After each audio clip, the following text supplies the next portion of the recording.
Amadou est installé à Barcelone depuis 9 ans. Régularisé, ce Sénégalais a suivi une formation d'électricien. Depuis son arrivée, il a signé différents types de contrats et connaît bien les difficultés que traverse la société espagnole et la communauté sénégalaise en particulier. Avant, on travaillait bien et il y avait beaucoup de boulot. Et même les gens vous cherchaient à travailler. Mais ça fait bientôt 2 ans, avec l'arrivée de cette fameuse crise-là, ça nous a beaucoup secoué, surtout nous les immigrés qui vivent ici en Espagne, plus particulièrement à Barcelone. Même maintenant, pour trouver du boulot, c'est tellement difficile. Et jusqu'à présent, on n'arrête pas de chercher, mais c'est tellement difficile. Ici, en général, pour trouver du travail, avant, ce n'était pas difficile. Parce que tu vas dans les entreprises de TT, là, tu donnes ton CV. Des fois, on le consulte. Si tu es à un bon niveau, on te prend. Et aussi, il y a beaucoup de gens avec des contacts.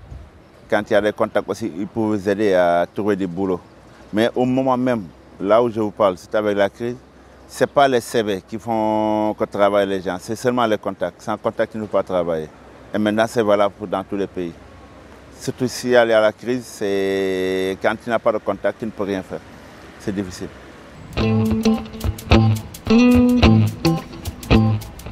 L'économie espagnole traverse une période difficile. En 3 ans, le pays a perdu 5 millions d'emplois. Le taux de chômage est passé de 8 à 22%.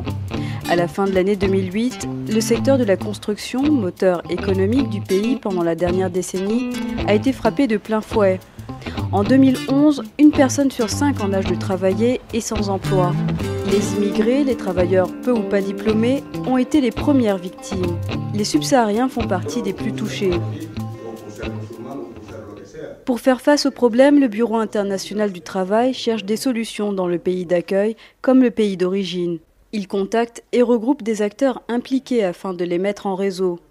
Il organise des séminaires où les migrants trouvent une aide concrète pour s'adapter au temps de crise ou préparer une rentrée positive dans leur pays d'origine. La gente está pensando a volver y a invertir en Senegal, porque tarde o temprano tenemos que volver a nuestras raíces. Que vivimos aquí es que la mayoría de los inmigrantes, 38 o 40% de los inmigrantes ahora mismo no tienen trabajo. Tenemos costumbre de decir que si tú no sabes dónde vas, has de tornar d'on ve. Aleshores, per això que estem plantejant tornar cap a Senegal. Aprofitant del que hem après aquí, sabrem quins passos hem de seguir per arribar al nostre fin, és arribar al nostre èxit d'un projecte o alguna cosa així. I també ens pot servir a formar la gent que està allà a Senegal. La dificultad que tiene España va para largo, no es algo que cambiará de aquí 1 año o 2 años, ni tampoco nos volveremos a la situación de antes, que era fácil dejar un trabajo, 1 mes después encontrarlo. Es convencerlos que volver también es un éxito, no es siempre fracaso. Seguramente no ganarán más dinero que aquí en valor absoluto, pero mejorarán mejor su vida. La rentrée au pays d'origine est un choix difficile qui nécessite d'être préparé. Dans le processus d'adaptation au retour chez eux, les migrants traversent différentes phases. Ablay est arrivé à Dakar depuis 6 mois après avoir passé 12 ans en Espagne. Aujourd'hui, il cherche la bonne opportunité. Pour moi, le plus difficile, c'est arriver à ce que l'argent que tu détiens puisse créer de la valeur ajoutée. C'est-à-dire que tu puisses investir au moins cet argent pour gagner quelque chose en plus, pour aider des gens. Parce que la famille africaine est large. Ce n'est pas seulement le frère et la sœur, le père et la maman, non. Il y a les cousins, il y a les amis, tous font partie de la famille. Les voisins aussi font partie de la famille. Le projet immédiat que j'ai en tête, c'est exploiter un verger. Un verger d'une superficie de 2 hectares avec 300 pieds de manguier. Et pour mettre en place un poulailler, c'est ce projet que j'ai en tête. Mais en fait, ce sont les moyens qui me manquent. Ces premiers mois, Ablaye collabore avec le Bureau international du travail. Ainsi, il peut consulter des informations, chercher des contacts, s'appuyer sur les expériences des autres et lancer son projet. On parle de réintégration, moi je pense que c'est un concept très important. C'est un concept très important parce que des fois on oublie qu'il y a énormément de possibilités, que les migrants ils ont acquis des compétences dans leur pays de destination qui peuvent justement appliquer et utiliser dans leur pays à leur retour. Et ça c'est très important pour nous. Nous, ce qu'on veut justement, c'est mieux comprendre la migration comme un cycle dans lequel il y a différentes phases et les gens ont des allées et des retours et dans lequel on favorise justement la mobilité des personnes. Et les personnes, justement, pour avoir une meilleure mobilité, doivent bien comprendre quels sont les enjeux. Il y a aussi cette idée d'accompagnement. L'accompagnement doit être effectif. Il doit y avoir des bonnes indications, des bonnes informations pour que les gens puissent retrouver l'essentiel, puissent retrouver ce qui va les aider dans les différents pas une fois qu'ils sont en train de se réinstaller dans leur pays d'origine. Le Bureau international du travail s'appuie sur un réseau d'acteurs existants qui travaillent directement avec les migrants. Sa stratégie est d'améliorer leur formation. Ainsi, membres d'ONG, travailleurs sociaux, responsables des centres d'orientation à la migration et syndicats assistent à des séminaires organisés régulièrement partout dans le pays. Cette formation va nous être très bénéfique. D'autant plus que dans une première phase, nous avons appris comment faire l'approche, comment former, comment communiquer, nous l'avons appris. Et maintenant, nous sommes en phase aussi avec des questions cruciales sur la migration aussi, sur la réinsertion. Je pense que c'est en phase avec ce que nous faisons et ça va nous être très bénéfique. Le questionnement de la migration est morcelé. Donc chacun tire de son côté, il y a un pluralisme d'acteurs. Donc nous, de la société civile, des syndicats et tout ça, qui déplaçons vers eux. Donc nous, en tant que syndicalistes, on a mis un réseau. Donc on ne veut pas dire de la personne de revenir au Sénégal. On ne fait pas de retour forcé. Mais nous, comme exemple, on a installé des crédits mutuels et d'épargne. Donc si tu viens, tu n'as pas de projet, tu n'as rien, nous, on est prêt à vous donner un fonds pour que tu travailles. Et ceux qui veulent revenir investir, ils ont toujours des projets en tête, mais ils n'ont pas en général des gens qui pouvaient les orienter pour qu'ils puissent faire des projets d'entrepreneuriat. Ils ne donnent pas d'informations nécessaires pour le projet, ils ne s'activent pas du tout.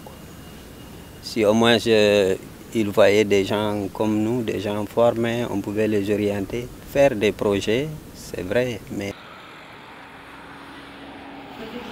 Le Bureau international du travail s'appuie aussi sur les centres d'orientation pour les migrations. Ici, des jeunes viennent s'informer sur les différentes façons d'émigrer et de revenir au pays ensuite. Les informations sont compilées dans un guide, mais aussi en bande dessinée pour informer les jeunes qui ont des difficultés à lire.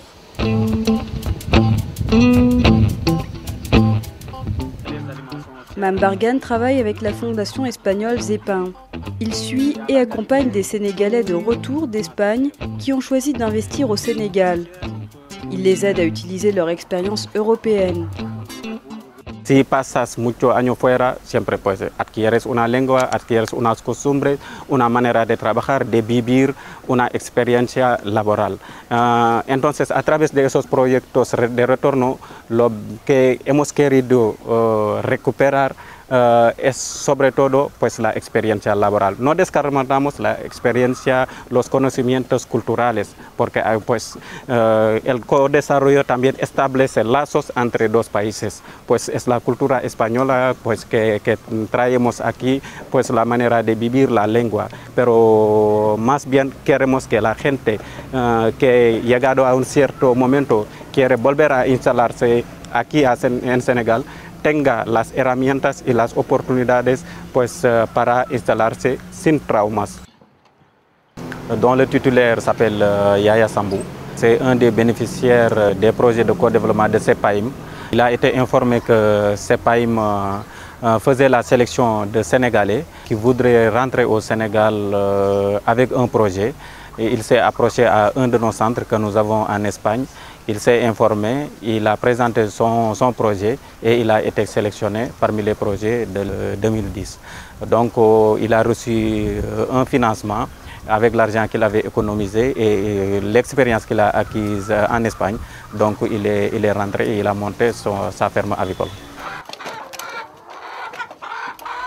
Un an après la création de cette ferme, un jeune y travaille à temps plein. Con esa vuelta gana el país, gana sus familias sobre todo, porque pues había separaciones de hasta pues 1 año, 2 años, 3 años e incluso más. Gana, pero económicamente ganan porque pues son ahorros que se vuelven a reinsertar, son microcréditos que los acompañan, son subvenciones que les acompañan. Económicamente gana y con experiencia porque han adquirido un capital, han estado muchos años en un país subdesarrollado, España, modélico, y pues tienen experiencia en muchos sectores y esa experiencia pues no hace falta aquí en Sénégal. Cette coopérative a été créée par des migrants rentrés au pays. Les 30 associés ont choisi de créer une entité coopérative afin de rassembler plus d'argent pour démarrer et diversifier leurs activités.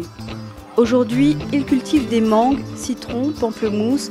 Ils élèvent aussi plus de 2000 poulets. Nyang avait un rêve qui aujourd'hui est devenu réalité. Siempre yo pensaba volver a trabajar en mi tierra natal. Y hablaba con mis amigos, vamos a intentar a trabajar en Senegal y tal. Y al final uno de ellos me dice, sí, vamos a trabajar. Tengo un pie cada lado, porque tengo que estar en España, tengo que estar aquí, porque tengo mi familia en España y quiero trabajar aquí. Y no puedo estar aquí más de 6 meses. Porque si estar aquí más de 5 meses, tengo que empadronarme aquí.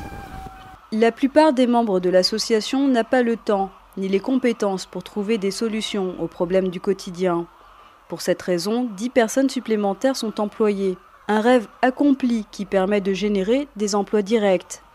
Donc il y a les enfermedades, il y a les risques. Et parfois, si ce n'est pas clôturé aussi, quand ça passe une âne ou quelques breaks, et tu vas perdre beaucoup. On a fait le procès, c'est pas pour l'argent, oui, parce que si ça n'a pas de l'argent, tu ne peux pas travailler. Lo más importante de nuestro proyecto es de frenar, de crear empleo en este país y ayudar a la gente. Como estoy ahora, casi no quiero nada. No quiero nada que haciendo algo, para reír. Por ejemplo, si tengo aquí tengo aquí ahora 3 granjas, si tengo 5, 6, 7, tengo cámara frigorífico y esto, me contento. Parce que je suis réussir. Mais c'est pas, à partir de manger, je ne veux rien que réussir. Maintenant, tu sais qu'avec mon âge, je ne peux pas travailler là-bas. Nadie me va a coger para trabajar. Au centre de Dakar, l'entreprise espagnole Prosolia vient de s'installer et cherche à s'étendre en Afrique de l'Ouest. Ce spécialiste en énergie solaire a embauché Tafsir, qui a passé 19 ans en Espagne. À Madrid, il a laissé sa femme et ses enfants. Yo estoy trabajando con una empresa española y sí, me gusta mi trabajo porque lo he buscado también. Yo soy técnico de comercio y relación internacional. Entonces, ¿qué mejor podría hacer yo para traer lo mejor de España, que es la energía renovable? Porque España está en el top 5 mundial de energías renovables. ¿Qué mejor podría hacer yo que venir a Senegal, volver a mi país con una empresa de estas características, en un país también que es top 5 de sol? Tafsir, c'est une personne clé pour l'entreprise. Sa connaissance du terrain, des langues locales et sa formation sont des alliés indispensables pour ces entrepreneurs de Valence. Muchos senegaleses hemos visto hacer, muchos senegaleses hemos visto a España crecer, de la misma forma que hemos visto y participado a este crecimiento, nosotros también podemos ver y participar al crecimiento de nuestro país, sobre todo valiéndonos del conocimiento que hemos tenido de España. A los que quieren venir y pueden, hay cancha aquí. Yo les digo que aquí está todo por hacer. En nuestros países todo está por hacer. No es como los países europeos donde todo está hecho. Aquí está todo por hacer. El que quiere venir, que piensa venir, pues que venga. Les pays du Nord, en tout cas les pays émergents, situent l'apport de la diaspora en termes de transferts financiers et autres, comme disons 3 fois l'aide publique au développement dans tous les accords et bilatéraux et multilatéraux.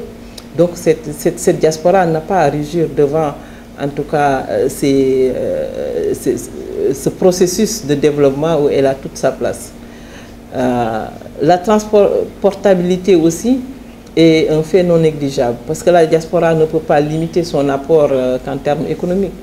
Cet apport, il est avant tout, il est culturel, il est social, mais aussi, c'est surtout en termes d'apport de nouvelles dynamiques dans ces pays, de création d'emplois, mais aussi de bonnes pratiques que cette diaspora a appris ou bien a acquises dans les pays de résidence.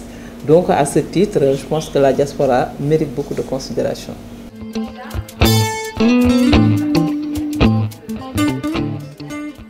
Le Bureau international du travail offre des outils pour orienter et améliorer les conditions d'une rentrée au pays des migrants qui le souhaitent, tirer profit de l'expérience acquise à l'étranger et s'investir professionnellement dans son pays contribue au développement du Sénégal. L'avenir de ce pays pourrait être entre les mains de ces Sénégalais de retour.